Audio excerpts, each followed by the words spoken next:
सहकार ही फक्त एक संस्था नसून एक संस्कृती आहे. भारतामध्ये ही संस्कृती रुजवली तिघांनी. त्यांना सहकाराची त्रिमूर्ती किंवा त्रिवेणी संगम असेही म्हणतात. त्यात एक आहेत पद्मश्री विठ्ठलराव विखे पाटील.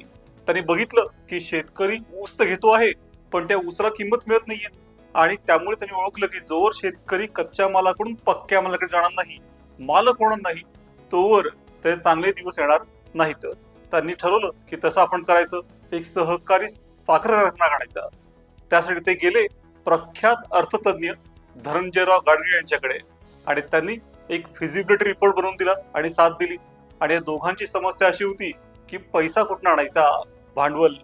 तेव्हा मग दी बॉम्बे स्टेट कोऑपरेटिव्ह बँकेचे चेअरमन, ते म्हणजे वैकुंठबाई मेहता, यांनी भांडवल कर्जाने दिले. आणि त्यातून 1950 साली प्रवरानगर येथे भारतातला पहिला सहकारी साखर कारखाना उभा राहिला.